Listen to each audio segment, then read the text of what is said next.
الحمدللہ رب العالمین والصلاة والسلام علی سید الانبیاء والمرسلین محمد وعلی آلہ واصحابہ اجمعین. اما بعد، قال اللہ عز وجل: کلوا من طیبات واعملوا صالحا. صدق اللہ العظیم. عزیز ناظرین، السلام علیکم ورحمۃ اللہ تعالی وبرکاتہ. اللہ رب العزت کا حمد و ثنا ہے جس نے ہمیں آپ کے سامنے اس درس میں آنے کی توفیق عطا کی. اس میں ہم آپ سے بات کریں گے اس درس میں کہ آپ صلی اللہ علیہ وسلم سے کسی نے پوچھا کہ دعائیں جو ہے قبول کیوں نہیں ہوتی، دعاؤں کے قبول نہ ہونے کے کیا اسباب ہوں گے، اگر کسی کی دعا قبول نہیں ہے تو اس کے کیا اسباب ہوں گے. تو اسی سلسلے میں ہم اسی سلسلے میں ہم آپ سے بات کریں گے. تو آپ صلی اللہ علیہ وسلم بروایت حضرت ابو ہریرہ رضی اللہ تعالی عنہ فرما رہے ہیں کہ آپ صلی اللہ علیہ وآلہ وسلم کو پوچھا گیا کہ دعا قبول نہ ہونے کے کیا اسباب ہو سکتے ہیں. تو آپ صلی اللہ علیہ وسلم نے ایک شخص کی مثال پیش کی. اس شخص کی مثال آپ نے یوں فرمائی ہے: ذکر الرجل، ایک آدمی کا ذکر آپ صلی اللہ علیہ وسلم نے کیا ہے. ہو سکتا ہے یہ تمثیلاً بھی آپ صلی اللہ علیہ وسلم نے بیان کیا ہو یا کسی سچے آدمی کا واقعہ بھی آپ صلی اللہ علیہ وسلم نے بیان کیا ہو. تو بہرحال ایک شخص کا تذکرہ آپ صلی اللہ علیہ وسلم نے کیا. جاء من اقصى الغایہ، جو بڑی دور سے آیا تھا. ایک آدمی کا تذکرہ کیا جو بڑی دور سے سفر کر کے آیا تھا. تو آپ صلی اللہ علیہ وسلم یطیل السفر، اور طویل سفر کے بعد، طویل سفر کی وجہ سے اشعث و اکبر، اور اس کے چہرے پر تھکان کے آثار تھے، گرد آلودہ چہرہ تھا اس شخص کا جو بڑی دوری طے کر کے آیا تھا، بڑی دور سے آیا تھا. تو آپ صلی اللہ علیہ وسلم نے فرمایا: یمد یدہ، وہ اپنا ہاتھ پھیلا رہا ہے، وہ اپنے ہاتھ آسمان کی طرف کر رہا ہے، اور آسمان کی طرف ہاتھ، یمد یدہ الی السماء، آسمان پر ہاتھ کرنے کے بعد وہ اللہ رب العزت یا ربی یا ربی، اے میرے پروردگار، اے میرے رب، اے میرے مالک حقیقی. جو بھی اسے حاجت تھی وہ اللہ تعالیٰ سے اس نے مانگی. میرے سفر میں آسانی پیدا کر. اس میں وہ تذکرہ نہیں کیا گیا ہے، اس حدیث مبارکہ میں اس کا تذکرہ نہیں کیا گیا. کیا حاجات تھے اس کے پاس، کیا چیز مانگ رہا تھا، وہ کھانے کی کوئی اشیاء اللہ تعالیٰ سے مانگ رہا تھا، یا وہ سفر کی آسانی کی دعا اللہ تعالیٰ سے کر رہا تھا، یا وہ کسی اور طلب میں تھا کہ اللہ تعالیٰ سے کچھ اور مانگ رہا. بہرحال اس حدیث میں تذکرہ کیا گیا: یمد یدہ الی السماء وقال یا ربی یا ربی. اس نے آسمان کی طرف اپنے ہاتھ اٹھائے اور اپنے رب کو پکارا، اپنے رب کو دعوت دی. آپ سب تو جانتے ہی ہیں کہ اللہ تبارک و تعالیٰ تو کسی وسیلے کا محتاج تو نہیں ہے، کسی کی درخواست کا اس کے پاس لے جانے کا محتاج نہیں ہے، بلکہ وہ تو ہمیں ڈائریکٹلی سن رہا ہے، بلکہ وہ تو ہمیں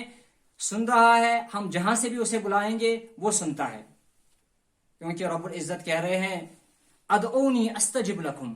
آپ مجھے پکارو تو میں تو دعاؤں کی قبولیت کے لیے بیٹھا ہوں، میں تو آپ کی سننے کے لیے بیٹھا ہوں. لیکن ہم پکاریں گے نہیں اللہ تعالیٰ کو تو ہماری سنے گا کیا؟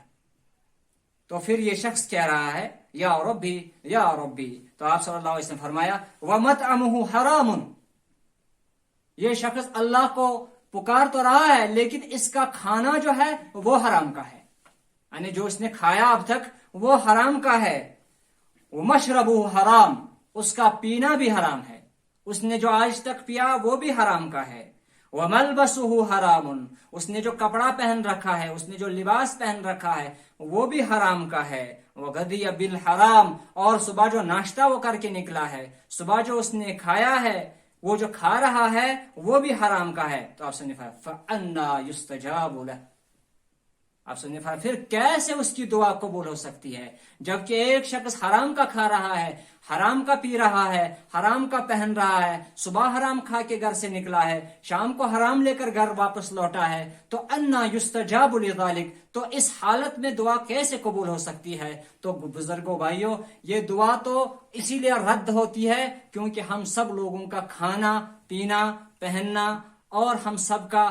صبح و شام یہ تو سب حرام کے سلسلے میں ہے۔ آپ صلی اللہ علیہ وسلم نے ایک حدیث میں فرمایا، آپ صلی اللہ علیہ وسلم نے ایک پیشن گوئی کے حوالے سے آپ سے نے فرمایا، سیاتی علی الناس زمان، لوگوں پر تو ایک زمانہ ایسا قریب میں آئے گا، لا یبال المرء، جو کچھ آدمی کے ذہن میں ہوگا کمانے کا تو اس کا تمیز ختم ہو جائے گا، لا یبال المرء، اس چیز کی آدمی کو پرواہ ہی نہیں ہوگی،